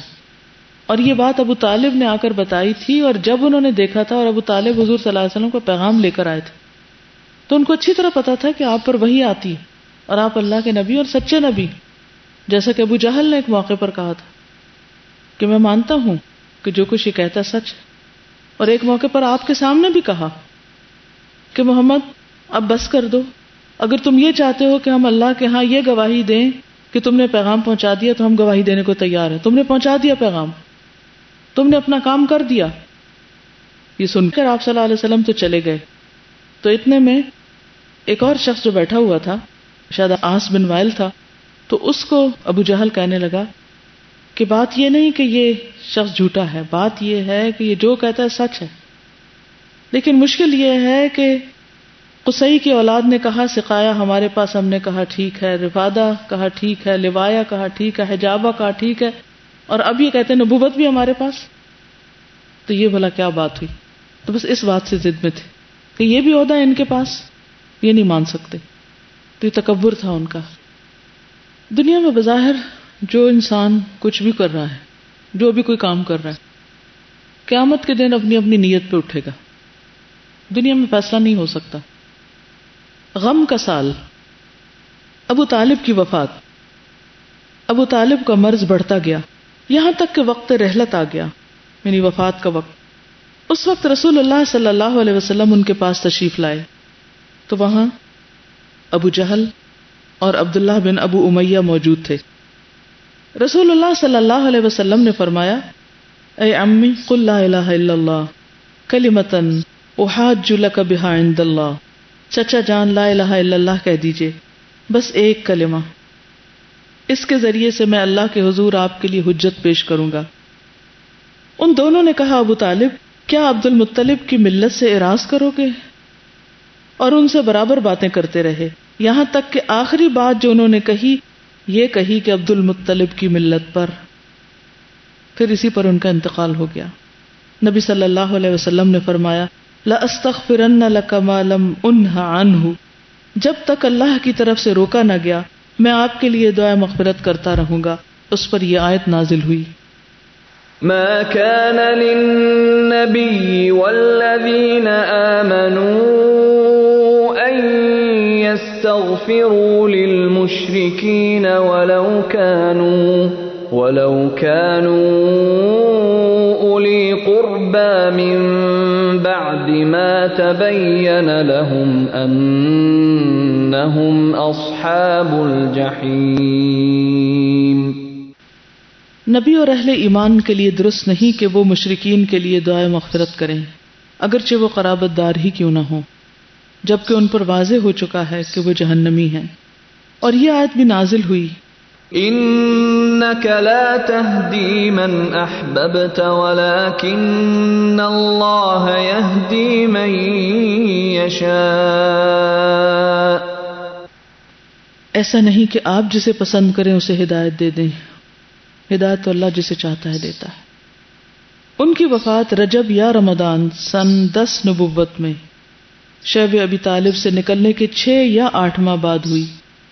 وہ رسول اللہ صلی اللہ علیہ وسلم کے محافظ، بازو اور ایسا قلعہ تھے جہاں مکہ کے بڑوں اور بے وقوفوں کے حملوں سے بچاؤ کے لیے اسلامی دعوت نے پناہ لے رکھی تھی. مگر وہ خود باپ دادا کی ملت پر قائم رہے، اس لیے پورے طور پر کامیاب نہ ہو سکے. حضرت عباس نے نبی صلی اللہ علیہ وسلم سے دریافت کیا کہ آپ اپنے چچا کے کیا کام آ سکے جبکہ وہ آپ کی حفاظت کرتے تھے اور آپ کے لیے دوسروں پر بگڑتے تھے. آپ نے فرمایا هو فی دحداح من النار ولولا انا لکان فی الدرک الاسفل من النار. وہ جہنم کی ایک اتھلی یعنی سطحی جگہ میں ہے اور اگر میں نہ ہوتا تو وہ جہنم کے سب سے گہرے گھاٹ میں ہوتے. سیدہ خدیجہ رضی اللہ تعالی عنہا رحمت الہی کے جوار میں ابو طالب کی وفات پر نبی صلی اللہ علیہ وسلم کا غم ابھی زائل نہ ہوا تھا کہ ام المؤمنین حضرت خدیجہ بھی وفات پا گئیں. ان کی وفات ابو طالب کی وفات کے 2 مہینے یا صرف 3 دن بعد، دونوں طرح کی روایات ملتی ہیں. ایک اور روایت میں 1 ماہ کا ذکر بھی آتا ہے. رمضان سن 10 نبوت میں ہوئی. وہ اسلامی کاز کے لیے رسول اللہ صلی اللہ علیہ وسلم کی وزیرہ صادقہ تھیں. سچی وزیر، وزیر ہوتا ہے جو بوجھ اٹھانے والا ہو، حل پر مددگار، انصار. انہوں نے تبلیغ رسالت میں آپ کو قوت پہنچائی، جان و مال سے آپ کی غمگساری کی اور اذیت و غم میں برابر کی شریک رہیں. آپ صلی اللہ علیہ وسلم کا ارشاد ہے: آمنت بی حین کفر بی الناس وصدقتنی حین کذبنی الناس واشرکتنی فی مالہا حین حرمنی الناس ورزقنی اللہ ولدہا وحرم ولد غیرہا. جس وقت لوگوں نے میرے ساتھ کفر کیا وہ مجھ پر ایمان لائیں، جس وقت لوگوں نے مجھے جھٹلایا انہوں نے میری تصدیق کی، جس وقت لوگوں نے مجھے محروم کیا انہوں نے مجھے مال میں شریک کیا، اور اللہ نے مجھے ان سے اولاد دی اور دوسری بیویوں سے کوئی اولاد نہ دی. ان کے فضائل میں آتا ہے کہ حضرت جبریل علیہ السلام نبی صلی اللہ علیہ وسلم کے پاس تشریف لائے اور فرمایا: یا رسول اللہ، خدیجہ آ رہی ہیں. ان کے پاس ایک برتن ہے جس میں سالن یا کھانا پانی ہے. جب وہ آپ کے پاس آ جائیں تو آپ انہیں رب کی طرف سے سلام کہیں اور جنت میں موتی کے ایک محل کی خوشخبری دیں جس میں نہ شور و شغب ہوگا نہ درماندگی اور تھکاوٹ. نبی صلی اللہ علیہ وسلم ہمیشہ حضرت خدیجہ کا ذکر فرماتے تھے، ان کے لیے دعائے رحمت کرتے، اور جب ان کا ذکر فرماتے تو آپ صلی اللہ علیہ وسلم پر رقت طاری ہو جاتی. بکری ذبح کرتے تو ان کی سہیلیوں میں گوشت بھجواتے، فرماتے فلاں عورت کو دے آؤ. وہ خدیجہ کی سہیلی تھی، وہ خدیجہ سے بہت محبت کرتی تھی. آپ حضرت خدیجہ کا اس کثرت سے ذکر کرتے تھے کہ حضرت عائشہ فرماتی ہیں کہ ایک دن میں غصے میں آ گئی اور میں نے کہا خدیجہ خدیجہ ہی ہو رہی ہے. تو حضور صلی اللہ علیہ وسلم نے فرمایا: رزقت حبہا، مجھے ان کی محبت عطا کی گئی ہے، بطور رزق دی گئی ہے. رزق ہوتا نا جو انسان کی کسی نیڈ کو فلفل کرتا ہے، جیسے کھانا پینا، علم. تو محبت بھی رزق کی طرح تقسیم ہوتی ہے. کسی کے دل میں آپ کی محبت ہو یا کسی کی محبت آپ کے دل میں ہو، اور کس کی محبت آپ کے دل میں ڈالی گئی یہ پھر ڈیپینڈ کرتا ہے کہ آپ کس چیز کو ڈیزرو کرتے تھے. حضرت عائشہ رضی اللہ تعالی عنہا کہتی ہیں کہ میں نے رسول اللہ صلی اللہ علیہ وسلم کی ازواج میں سے کسی پر اتنا رشک نہیں کیا جتنا خدیجہ پر، کیونکہ آپ ان کا ذکر کثرت سے کرتے تھے. یعنی ان کی وفات کے بعد بھی بہت کثرت سے ان کو یاد کرتے تھے. ہمارے یہاں تو کیا ہوتا ہے کہ جب کوئی دنیا میں ہو تو محبت کے بڑے دعوے ہوتے ہیں، جب وہ نظروں سے غائب ہو جائے، آنکھوں سے اوجھل ہو جائے تو محبت بھی غائب ہو جاتی ہے. لیکن نبی صلی اللہ علیہ وسلم تا حیات ان کو یاد کرتے رہے اور کثرت سے یاد کرتے رہے. حضرت عائشہ کہتی ہیں کہ میں نے ان کو کبھی دیکھا نہیں تھا کیونکہ وہ میرے نکاح سے پہلے ہی وفات پا چکی تھی. ایک دفعہ حضرت حالہ جو حضرت خدیجہ کی بہن تھی، انہوں نے حضور صلی اللہ علیہ وسلم کے پاس آنے کے لیے اجازت مانگی. یعنی جیسے دروازے پہ کوئی آتا ہے تو اجازت مانگتا ہے، تو آپ کو حضرت خدیجہ کا اجازت مانگنا یاد آ گیا کیونکہ انداز اور آواز ملتی تھی. تو آپ نے فرمایا کہ یہ تو حالہ ہیں. حضرت عائشہ کہتی ہیں یہ دیکھ کر مجھے رشک آ گیا. میں نے عرض کیا آپ صلی اللہ علیہ وسلم قریش کی بوڑھی عورتوں میں سے ایک بھاری گالوں والی عورت کو یاد کرتے ہیں جس کی پنڈلیاں باریک تھیں اور ایک لمبی مدت ہوئی وہ انتقال کر چکی اور اللہ تعالیٰ نے ان کو ان سے بہتر بدل عطا کیا. یعنی حضرت عائشہ خود. تو یہ جو ایک جیلسی ہوتی ہے یا ایک رشک کہہ لیں یا جو بھی، یہ بھی ایک بہت نیچرل سی چیز ہے. اور ازواج مطہرات جو ہیں وہ اپنے جذبات اور خاص طور پر حضرت عائشہ رضی اللہ تعالی عنہا جو ہیں اپنے احساسات اور اپنے جذبات جو ہیں اس میں کتنی سچی اور کھری ہیں، اور وہ اللہ کے رسول صلی اللہ علیہ وسلم کی موجودگی میں اپنے جذبات کا اظہار کر رہی ہیں. اور آپ ان پر ناراض نہیں ہوتے، ان سے غصہ نہیں کرتے، وہ ان کی بھی مجبوری کو سمجھتے ہیں لیکن انکار بھی نہیں کرتے. اگر ہمارے سامنے کوئی کہے کہ اچھا تمہیں فلاں سے بہت محبت ہے تو ہم کہیں گے نہیں نہیں ان سے کوئی محبت نہیں، آپ ہی سے ہے. یہاں بھی آپ کتنا سچائی سے کام لیتے ہیں. کہ جب کوئی ان کے بارے میں کچھ اس قسم کی یعنی تھوڑی منفی بات کرتا ہے تو آپ بھرپور تائید کرتے ہیں حضرت خدیجہ کی کہ وہ کیسی ہیں، کس طرح انہوں نے میری تائید کی، کس طرح انہوں نے میرا ساتھ دیا، کیسے مدد کی. تو تعلقات میں بھی یہ سچائی بہت ضروری ہے اور یہ بھی ہمارے لیے اسوہ حسنہ ہے. جی ہسبینڈ اینڈ وائف میں ایسا بانڈ ہونا چاہیے کہ وہ ایک دوسرے کے جذبات کو الاؤ کریں کہ ہاں یہ اس کے اندر جذبہ ہو سکتا ہے. بالکل سامنے کی ہے نا، جو بھی کہا سامنے کہا اور وہیں پر فیصلہ ہو گیا اور وہیں اس کا ازالہ ہو گیا، اور جو آپ نے کہنا تھا وہ بھی سامنے ہی کہہ دیا. ہمارے یہاں یہ ہے کہ کوئی شکایت ہو تو جس سے ہو اس سے تو ذکر ہی نہیں کرنا اور پوری دنیا کو ایک کہانی سنانی. ابو طالب جنہوں نے ساری زندگی آپ کو سپورٹ کیا اور اب آپ کو کہہ دیا گیا کہ آپ نے ان کے لیے دعائے مغفرت بھی نہیں کرنی اور ایک دم آپ ان سے کٹ آف ہو جائے، آپ کا ان سے تعلق ہی نہیں ہے گویا. تو یہ کتنا بڑا امتحان ہوتا ہے کہ پہلے آپ کسی کے ساتھ ہیں اور پھر ایک دم سے آپ اس کو چھوڑ دیں، اور آپ صلی اللہ علیہ وسلم نے اسی طرح کیا. یعنی اللہ کی اطاعت ہر حال میں اپنے جذبات سے بالا ہو کر. تو بہرحال احادیث میں اور سیرت کی کتابوں میں ان کے بہت سے فضائل اور مناقب ملتے ہیں. غم ہی غم. ابو طالب اور حضرت خدیجہ کی وفات کے بعد نبی صلی اللہ علیہ وسلم پر مصائب کا تانتا بن گیا، یعنی ایک ختم نہیں ہوتا تھا تو ایک اور آ جاتا تھا. ایک طرف مشرکین کی جسارت بڑھ گئی اور وہ کھل کر اذیت پہنچانے لگے، دوسری طرف نبی صلی اللہ علیہ وسلم ہر واقعے سے شدت کے ساتھ متاثر ہونے لگے، چاہے وہ پچھلے واقعات سے چھوٹا اور معمولی ہی کیوں نہ ہو. یہاں تک کہ قریش کے ایک ظالم نے آپ کے سر پر مٹی ڈال دی جسے آپ کی ایک صاحبزادی دھوتے ہوئے روتی جا رہی تھی، تو آپ نے ان سے کہا لا تبکی یا بنیہ فإن اللہ مانع اباک، بیٹی نہ رو، اللہ تمہارے باپ کی حفاظت کرے گا. یہ نہیں کہا کہ اب ابو طالب تو چلے گئے، چچا تو چلے گئے، اب میرا کون ہے. اور اسی دوران آپ یہ بھی فرماتے جا رہے تھے ما نالت قریش منی شیئا اکرہہ حتی مات ابو طالب، قریش نے میرے ساتھ کوئی ایسی بدسلوکی نہ کی جو مجھے ناگوار گزری ہو، یہاں تک کہ ابو طالب کا انتقال ہو گیا. یعنی ابو طالب کے انتقال کے بعد ناگوار قسم کی بدسلوکیاں کی. ایک اور بار آپ کے کندھوں کے درمیان سجدے کی حالت میں ذبح شدہ اونٹنی کی جیر یعنی اس کے جو رحم ہوتا پلیسنٹا ہوتا ہے وہ لا کر رکھ دیا گیا، اور یہ واقعہ بھی ابو طالب کی وفات کے بعد پیش آیا. اس سال کو عام الحزن کہا جاتا ہے، غم کا سال، لیکن نبی صلی اللہ علیہ وسلم نے خود یہ نام نہیں رکھا. یعنی یہ کہیں بھی ثابت نہیں کہ آپ نے یہ سال غم کے سال کے طور پہ منایا ہو یا بعد میں اس کو پھر ہر سال مناتے ہوں. نہیں، کوئی برسی نہیں منائی، کوئی 40واں نہیں منایا، اور نہ ہی ایسا کوئی نام آپ نے خود رکھا. بلکہ ان سارے غموں کے بیچ میں آپ اپنا کام کرتے چلے گئے، کام نہیں رکا. غم بھی انسان کے لیے امتحان ہوتے ہیں، انسان کا ٹیسٹ ہوتے ہیں. اب کیا کرتا ہے انسان؟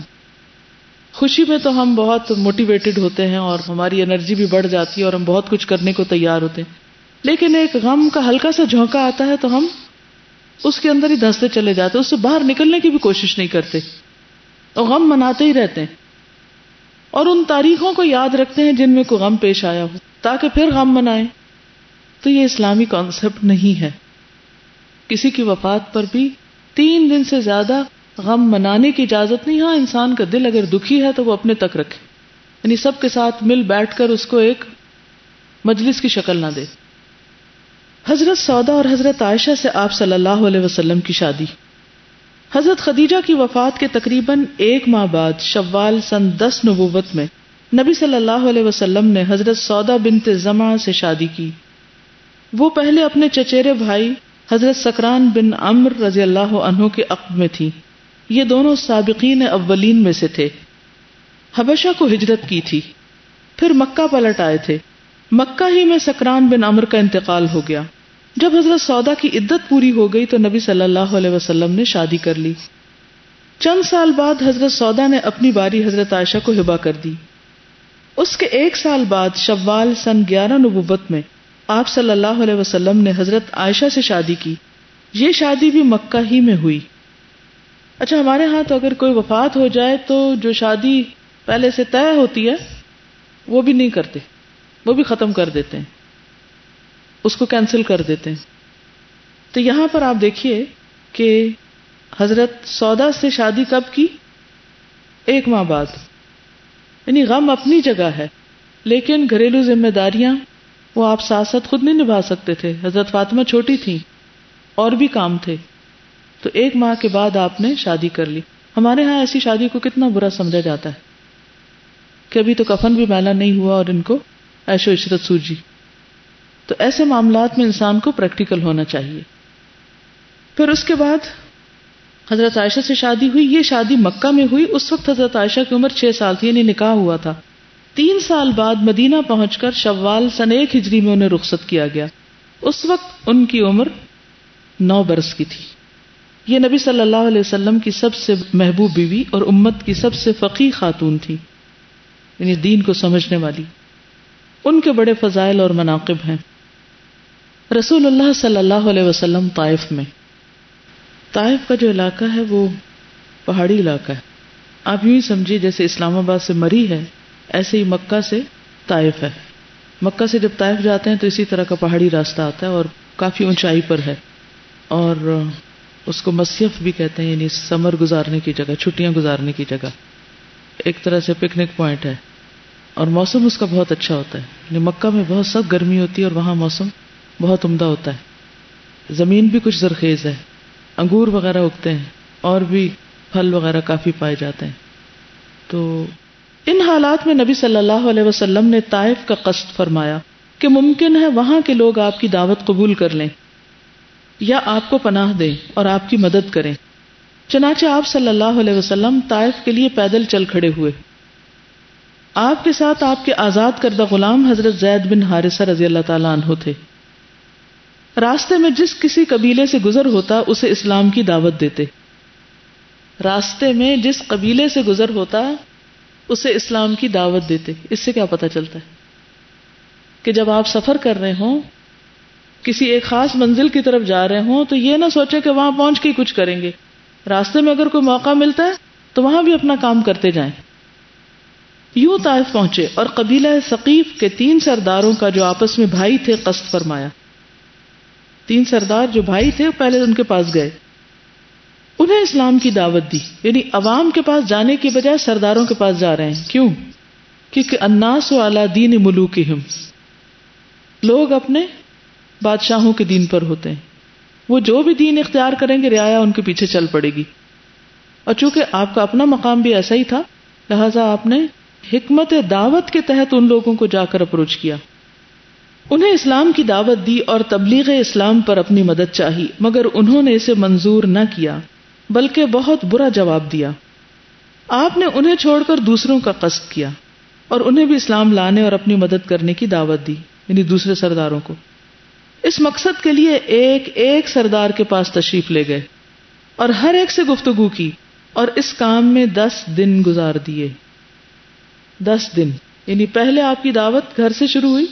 اب آپ یاد کیجئے اس واقعے کو، انذر عشیرتک الاقربین. اور اس سے پہلے جو 3 سال خفیہ دعوت تھی اس میں حضرت خدیجہ سے شروع ہوئے، حضرت ابو بکر کو، اور پھر حضرت علی اور خاندان کے باقی لوگ، اور پھر جب علل اعلان دعوت دی تو اس میں بھی قریب کے لوگوں سے شروع کیا.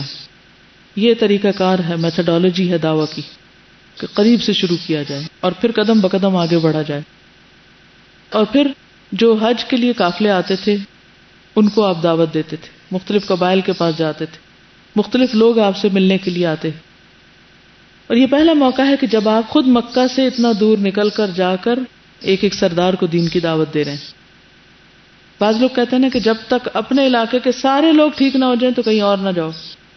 ٹھیک ہے، اپنے علاقے میں میکسیمم کام کرنے کے بعد انسان اس سے باہر بھی جا سکتا ہے، کیونکہ بعض اوقات جس علاقے میں آپ خود رہ رہے ہوتے ہیں یا جس ماحول میں آپ خود رہ رہے ہوتے ہیں اس کے اندر اتنا پوٹینشیل نہیں ہوتا. اور اگر انسان یہ انتظار کرتا رہے کہ یہ سارے پہلے سیکھ جائیں تو پھر انسان کہیں اور سکھائے تو شاید وہ وقت نہ آئے، تو دوسرے لوگ محروم رہ جائیں. تو اس لیے حالات کے تحت جو چیز حکمت کے ساتھ دین کے فائدے میں زیادہ اہم ہو اس کو اختیار کرنے میں حرج نہیں. آپ نے اس کام میں 10 دن گزارے، لیکن کسی نے آپ کی بات نہ مانی، بلکہ یہ کہا کہ ہمارے شہر سے نکل جاؤ، اور اپنے بچوں، اوباشوں اور غلاموں کو شے دی چنانچہ جب آپ صلی اللہ علیہ وسلم نے واپسی کا قصد فرمایا تو انہوں نے آپ کے دونوں جانب لائن لگا کر گالیاں دینی اور بد زبانیاں کرنی شروع کر دی. پھر پتھر برسانے لگے جس سے آپ کی ایڑیاں اور پاؤں زخمی ہو گئے، جوتے خون سے تر ہو گئے. یعنی ایک سے زائد بار آپ کو اللہ کے دین کی خاطر جسمانی تکلیفوں سے گزرنا پڑا. حضرت زید بن حارثہ جو آپ کو بچا رہے تھے ان کے سر پر کئی زخم آئے کیونکہ پتھر جو پڑ رہے تھے. اور صفاقی کا یہ سلسلہ یہاں تک جاری رہا کہ آپ کو عتبہ اور شیبہ فرزندان ربیہ کے ایک باغ میں پناہ لینی پڑی. یہ باغ طائف سے 3 میل کے فاصلے پر واقع تھا. جب آپ اس باغ میں داخل ہوئے تو بھیڑ واپس چلی گئی، یعنی وہ جو گنڈے بدماش پیچھے لگے ہوئے تھے 3 میل تک پیچھے آئے، پھر اس کے بعد چلے گئے. نبی صلی اللہ علیہ وسلم باغ کے اندر ایک دیوار سے ٹیک لگا کر انگور کی ایک بیل کے سائے میں بیٹھ گئے. جو کچھ پیش آیا تھا اس سے دل فگار تھے، یعنی آپ کا دل بہت زخمی تھا، رنجیدہ تھے. چنانچہ آپ نے ایک رقت انگیز دعا فرمائی جو دعائے مستضعفین کے نام سے مشہور ہے، اور وہ یہ ہے: اللہم الیک اشکو ضعف قوتی وقلت حیلتی وہوانی علی الناس یا ارحم الراحمین انت رب المستضعفین وانت ربی الی من تکلنی الی بعید یتجہمنی ام الی عدو ملکتہ امری ان لم یکن بک علی غضب فلا ابالی ولكن عافیتک ہی اوسع لی اعوذ بنور وجهک الذی اشرقت له الظلمات وصلح علیہ امر الدنیا والآخرہ من ان ينزل بی غضبک او یحل علی سخطک لک العتبى حتی ترضى ولا حول ولا قوة الا بک. بار الہی، میں تجھ سے ہی اپنی کمزوری اور بے بسی اور لوگوں کے نزدیک اپنی بے قدری کا شکوہ کرتا ہوں. یا ارحم الراحمین، تو کمزوروں کا رب ہے اور تو ہی میرا رب بھی ہے. تو مجھے کس کے حوالے کر رہا ہے؟ کیا کسی بیگانے کے جو میرے ساتھ تندی سے پیش آئے، یعنی سختی سے، یا کسی دشمن کے جس کو تو نے میرے معاملے کا مالک بنا دیا ہے؟ اگر مجھ پر تیرا غضب نہیں ہے تو کوئی پرواہ نہیں، لیکن تیری عافیت میرے لیے زیادہ کشادہ ہے. میں تیرے چہرے کے اس نور کی پناہ چاہتا ہوں جس سے تاریکیاں روشن ہو گئیں اور جس پر دنیا اور آخرت کے معاملات درست ہوئے، کہ تو مجھ پر اپنا غضب نازل کرے یا تیرا عتاب مجھ پر وارد ہو. تیری رضا مطلوب ہے یہاں تک کہ تو خوش ہو جائے، اور تیرے بغیر کوئی زور اور طاقت نہیں. یعنی مجھے جو انرجی اور طاقت ملے گی وہ تجھ ہی سے ملے گی. جب ہم پر کوئی تکلیف کا وقت آتا ہے تو ہم انرجی اور طاقت کے لیے کدھر رجوع کرتے ہیں؟ ہمارا کیا طریقہ ہوتا ہے؟ ہم کتنا اللہ کے دامن میں پناہ لیتے ہیں؟ اکثر لوگوں کا حال کیا ہوتا ہے کہ مشکل آنے پر خود بھی پریشان ہوتے ہیں اور دوسروں کو بھی پریشان رکھتے ہیں. گھر والوں کا بھی چین ختم کر کے رکھ دیتے ہیں. جو ملے، کوئی راستے میں مل جائے، کوئی اجنبی مل جائے، اپنا مل جائے، دوست مل جائے، دشمن مل جائے، ہر ایک کو اپنے غم کی داستان اور افسانہ سنائیں گے. 100 بار بھی اگر ان کو کہو کہ اللہ کی طرف رجوع کرو، ان کو یہ سمجھ ہی نہیں آتا. اسی لیے مسئلہ کبھی حل ہی نہیں ہوتا. یاد رکھیے اللہ کے سوا کوئی ہے ہی نہیں. سب فقیر ہیں، سب مسکین ہیں، سب خود ضرورت مند ہیں. کوئی ہے ہی نہیں اللہ کے سوا کہ جو غموں کا مداوع کر سکے اور ہمارے دکھوں کو جان بھی سکے. کوئی ہے کسی کے پاس پیمانہ کہ وہ ہمارا ٹمپریچر دیکھے اندر لگا کے دل میں کہ کتنی جلن کڑن یا تنگی یا تکلیف ہے یا پریشانی کا کیا عالم ہے یہاں؟ اپنے ماں باپ کو سمجھ نہیں آتی، دوسرے تو پھر دوسرے ہیں. لیکن شیطان ہم کو کتنے بہکاوے میں ڈالے رکھتا ہے. ہم تھک گئے بندوں کو اپنے رنج و غم کی داستانیں سنا سنا کے، لیکن مسئلہ کوئی حل نہ ہوا. اس میں ایک اور بڑا نقصان کیا ہوتا ہے کہ انسان اپنے آپ کو ننگا کر دیتا ہے بندوں کے سامنے، جس سے اور زیادہ قدر جاتی، جو عزت بنی ہوتی نا وہ بھی جاتی. مثلا آپ اگر کسی کے پاس جا کے کہتے ہیں کہ میں اپنے ہسبینڈ سے لڑ کے آئی ہوں اور اس نے مجھے یہ کہا اور میں نے یہ کہا، تو جو سن رہا ہے، جس کو آپ بتا رہے ہیں، کبھی سوچا آپ نے کہ وہ کیا سوچ رہا ہے آپ کے بارے میں؟ وہ ضروری نہیں کہ آپ کی باتیں سن کے یک طرفہ سٹوری وہ آپ ہی کا ساتھ دے. یا آپ ہی کے لیے اس کے دل میں ہمدردی پیدا ہو جائے. اگر وہ واقعی عدل پسند ہے تو وہ دوسری طرف کی بات سنے بغیر فیصلہ نہیں کرے گا، نہ آپ کی بات کو کوئی بڑی اہمیت دے گا. اصل میں ہمیں مسئلے کا حل کوئی چاہیے بھی نہیں ہوتا، ہمیں صرف ہمدردی کے چند بول چاہیے ہوتے ہیں. یعنی کچھ لوگوں کی عادت ہوتی ہے صرف داستان غم کیوں سناتے ہیں؟ کہیں سے کوئی ہمدردی مل جائے، یہ ساتھ مل جائے، وہ ساتھ مل جائے، وہ ساتھ مل جائے. اللہ نے کیا طریقہ بتایا؟ استعینوا بالصبر والصلاۃ، صبر سے کام لو، نماز سے کام لو. ٹھیک ہے، اگر آپ واقعی مسئلہ حل کرنا چاہتے ہیں تو مسئلہ لکھیے، اپنی مظلومیت کی داستان کم سنائیے اور مسئلہ لکھیے تاکہ اس کا حل آپ کو ملے. یعنی بعض اوقات انسان لمبا سا بھی کسی کا کوئی نوٹ پڑھتا ہے نا 10 صفحوں کا، اتنی کہانیاں، میں نے یہ کہا تو اس نے یہ کہا، تو میں نے یوں کیا تو اس نے یہ کر دیا، تو میں نے فلاں کو بتایا تو اس نے یہ ظلم ڈھا دیا، تو فلاں ہوا تو فلاں ہوا. تو آخر میں کیا ہوا کچھ پتہ نہیں. نام تک نہیں لکھا ہوتا بعض اوقات کہ اس کا جواب آپ کو کہاں دیں. تمہیں سمجھ نہیں آتی کبھی کہ یہ لکھتے کیوں ہیں لوگ؟ یعنی اپنا سارا وبال دوسرے پہ پھینکنا چاہتے ہیں، صرف اپنی داستان غم سنا کے دوسرے کو پریشان کر کے خود پہ ٹھنڈے ہو جاتے ہیں بس. تو اگر ہم واقعی دین کا کام کرنا چاہتے ہیں نا، اور اپنے وقت کو بچانا چاہتے ہیں اور دوسرے کے وقت کا بھی لحاظ رکھنا چاہتے ہیں، تو ایک ایک غم کی داستان اللہ کو سنائیے.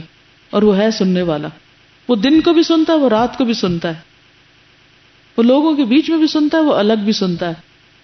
وہ آپ منہ سے ایک لفظ نہ بولیں، صرف اس کے ساتھ ایک کنیکشن کر لیں، وہ اس وقت بھی سن رہا ہوتا ہے.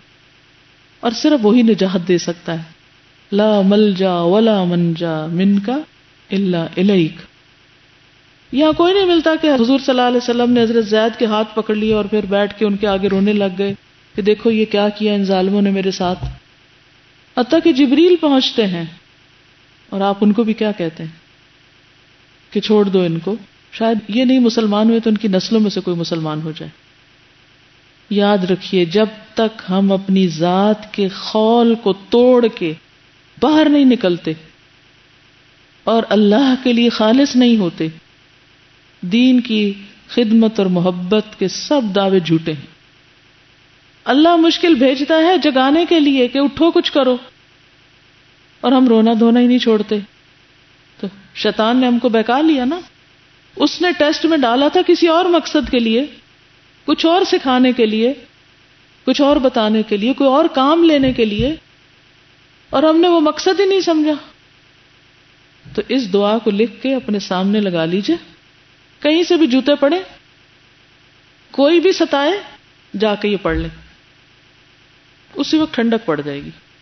اور فوراً سوچیں کہ میرے ساتھ وہ تو نہیں ہوا جو آپ صلی اللہ علیہ وسلم کے ساتھ ہوا تھا، مجھے کسی نے پتھر نہیں مارے، میری کسی نے وہ بے عزتی تو نہیں کی جو آپ کے ساتھ ہو رہا تھا، میرے پیچھے وہ گنڈے تھوڑی لگے ہیں جو آپ کے پیچھے اتنا دور تک پیچھا کرتے چلے آئے. میں کس بات پہ رو رہی ہوں؟ تو آپ یقین کریں آپ کو وہیں ہنسی آ جائے گی، میں کس بات پہ رو رہی ہوں، کس کو میں نے اتنا بڑا ایشو بنا لیا ہے کہ نماز روزہ عبادت کام ہر چیز ایسا موڈ آف کے کچھ کرنے کو نہیں اٹھ رہے. کس کا نقصان کر رہے ہیں؟ اللہ کو تو ضرورت نہیں ہے آپ کی نہ میری. ہم پڑے رہے اپنی ذات کے غم میں، اس کو کیا پرواہ. تو ذات کے لیے رونے دھونے والی صورتیں نہیں چاہیے اللہ کو. اللہ کی خشیت، اللہ کی محبت اور بندوں کے غم میں رونے والے لوگ چاہیے. ایسے ہی لوگ دین کا کام کرتے ہیں. ادھر ربیہ کے بیٹوں نے آپ کو اس حالت میں دیکھا تو ان دونوں کو ترس آ گیا اور اپنے ایک عیسائی غلام عداس کے ہاتھ آپ کو انگور کا خوشہ بھیج دیا. نبی صلی اللہ علیہ وسلم نے بسم اللہ کہہ کر لینے کے لیے ہاتھ بڑھایا اور کھایا.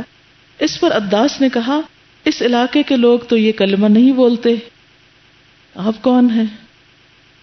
نبی صلی اللہ علیہ وسلم نے فرمایا، من ای البلاد انت وما دینک، تم کس علاقے سے اور تمہارا کیا دین ہے؟ عداس نے کہا، نصرانی ہوں، یعنی کرسچن اور نینوا کا باشندہ.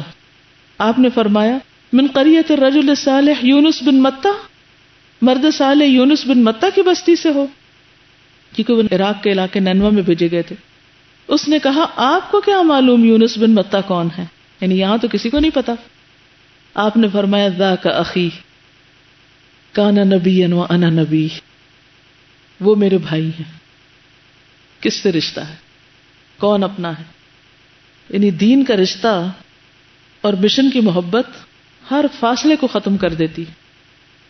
اگر آپ کو واقعی دین سے محبت ہے تو ہو نہیں سکتا کہ پھر جو لوگ کوئی چھوٹے سے چھوٹا اور بڑے سے بڑا دین کا کام کر رہے ہیں ان سے آپ کو محبت نہ ہو. آپ کے دل میں خود بخود ان کی قدردانی آ جائے گی. لیکن قدردانی کب نہیں آتی؟ جب ہماری ذات کی سیٹسفیکشن نہیں ہوتی. ذاک اخی کان نبیا وانا نبی، وہ میرے بھائی ہیں، وہ بھی نبی تھے اور میں بھی نبی ہوں. اور قرآن مجید سے یونس بن متہ کا واقعہ تلاوت فرمایا، پھر قرآن سنایا. کہا جاتا ہے اسے سن کر عداس مسلمان ہو گئے.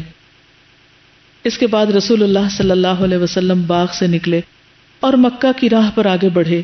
آپ غم و الم سے دل فگار تھے. قرن منازل پہنچے، ایک جگہ کا نام ہے، تو ایک بادل نے سایہ کیا جس میں حضرت جبریل علیہ السلام تھے. یعنی کن قدموں سے آپ چل رہے ہوں گے، سوچئے جسم کا کیا حال اور دل کا کیا حال. اور ان کے ساتھ پہاڑوں کا فرشتہ تھا. آپ صلی اللہ علیہ وسلم نے سر اٹھایا تو حضرت جبریل علیہ السلام نے آپ کو پکارا اور عرض کیا کہ اللہ نے آپ کے پاس پہاڑوں کا فرشتہ بھیجا ہے، آپ اسے جو چاہیں حکم دیں. اس کے بعد پہاڑوں کے فرشتے نے سلام کیا اور کہا اے محمد بات یہی ہے، اب آپ جو چاہیں، اگر چاہیں تو میں انہی دو پہاڑوں کے درمیان انہیں پیس دوں. یہاں دو پہاڑوں کے لیے اخشبین کا لفظ استعمال ہوا ہے جو مکہ کے دو پہاڑ ابو قبیس اور اس کے سامنے والے پہاڑ کے لیے بولا جاتا ہے. آپ نے فرمایا بل ارجو ان یخرج اللہ من اصلابہم من یعبد اللہ وحدہ لا یشرک بہ شیئا. امید ہے کہ اللہ عز و جل ان کی پشت سے ایسی نسل پیدا کرے گا جو صرف ایک اللہ کی عبادت کرے گی اور اس کے ساتھ کسی کو شریک نہ ٹھہرائے گی. یہ مدد آئی تو رسول اللہ صلی اللہ علیہ وسلم کے دل سے غم و الم کے بادل چھٹ گئے. آپ نے مکے کے راستے پر مزید پیش رفت فرمائی تاکہ نخلا میں جا فروکش ہوئے. ایک اور جگہ میں پڑھی تھی، ایک اور کتاب میں بہت خوبصورت انداز میں بات لکھی ہوئی تھی کہ آپ صلی اللہ علیہ وسلم اپنے خیالوں میں گم جا رہے تھے کہ دیکھا کہ بادل ہے اوپر، تو جبریل نے سلام کیا. تو میں اس وقت یہ سوچ رہی تھی کہ ذرا آپ سوچیں کہ جس وقت آپ رنج و غم میں ڈوبے ہوئے ہوں اور آپ بھاری قدموں سے چل رہے ہوں تو اتنے میں رحمت کا فرشتہ آ جائے. ہمارے لیے تو انسانوں ہی کی شکل میں آتے ہیں نا، تو ہم سب سے پہلے کیا کریں گے؟ ہمارا کیا ری ایکشن ہوگا؟ پہلے تم دھاڑ دھاڑ وہاں رونا شروع کر دیں گے. ذرا ہمدردی ملی نہیں کہیں سے اور رونا دھونا شروع، جو ختم نہیں ہوگا ابھی. کتنے کمپوزڈ ہیں آپ. دل زخمی ہے، جسم زخمی ہے، لیکن سینسز برقرار ہیں. جبریل کے بعد پہاڑوں کا فرشتہ آتا ہے، اجازت طلب کرتا ہے، کہیے تو بھی پیس کے رکھ دیتا ہوں ان کو. آپ اس وقت بھی سینسز میں ہیں اور کہتے ہیں نہیں، مجھے امید ہے کہ اللہ ان کی پشت سے ایسی نسل پیدا کرے گا جو صرف ایک اللہ کی عبادت کرے گی اور اس کے ساتھ کسی کو شریک نہ ٹھہرائے گی. یہ مدد آئی تو رسول اللہ صلی اللہ علیہ وسلم کے دل سے غم و الم کے بادل چھٹ گئے. آپ نے مکہ کے راستے پر مزید پیش رفت فرمائی تاکہ نخلا میں جا فروکش ہوئے، یہ بھی ایک جگہ کا نام ہے، اور وہیں چند دن قیام فرمایا. اس دوران اللہ نے آپ کے پاس جنوں کی ایک جماعت بھیجی. اس وقت آپ اپنے ساتھیوں کے ساتھ فجر کی نماز پڑھ رہے تھے. اس جماعت میں قرآن سنا اور جب قرآن کی تلاوت ختم ہو گئی تو یہ اپنی قوم کے پاس عذاب الہی سے ڈرانے والے بن کر واپس گئے، کیونکہ یہ ایمان لا چکی تھی یہ جماعت. لیکن رسول اللہ صلی اللہ علیہ وسلم کو اس کے متعلق کچھ علم نہ ہوا، یہاں تک کہ اس بارے میں قرآن نازل ہوا، چند آیتیں سورت احقاف کی اور چند آیتیں سورت جن کی. چند روز بعد رسول اللہ صلی اللہ علیہ وسلم نخلا سے نکل کر مکہ روانہ ہوئے. آپ کو اللہ کی طرف سے کشادگی اور فراخی کی امید تھی اور قریش کی طرف سے شر اور گرفت کا اندیشہ بھی، اس لیے آپ نے احتیاط پسند کی.